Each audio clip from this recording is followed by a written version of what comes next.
Today, students from the Ernst-Moritz-Arndt School in Bonn visited 3 laboratories of ImmunoSensation Cluster of Excellence at the University of Bonn. The visit was part of the pan-European open schooling project MULTIPLIERS.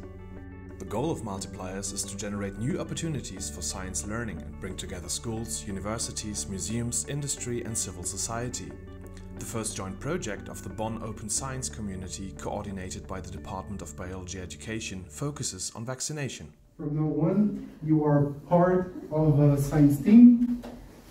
You are members of a science team that is focused on studying vaccines and immunology. Guided by researchers, the students were able to carry out experiments in a real laboratory environment at the DZNE, the University Clinics and the Limes Institute of Bonn University.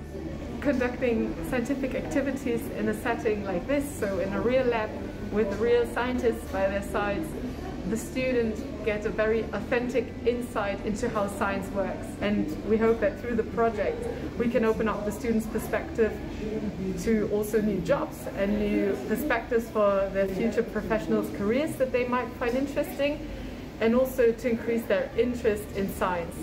For me it was especially important to join this community because for a long time I was searching for an occupation, what could be my dream job. And you know what a baker does, what a bus driver does, but somehow it's so hidden what an exciting life a scientist has. At the Institute of Innate Immunity, the students were shown how to introduce genetic information into living cells. Therefore, they used a method called transfection. We performed a transfection to mimic a bit the principle of the mRNA vaccination.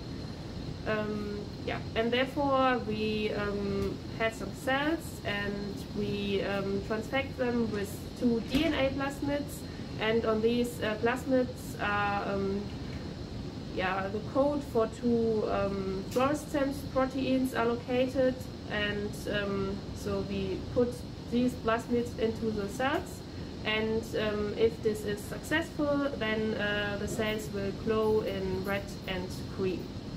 What I love about this project is the student get the possibility they normally rarely get in school, that they are able to get to know scientists and get to know their work environment. So they can think about a career as a scientist, for example, and get to know what would I need to do to be a scientist. To round off the day, the students got the chance to discuss scientific careers with junior and senior scientists. The day at ImmunoSensation was only one in a series of open schooling events organized by the Bonn Open Science Community within the MULTIPLIERS project.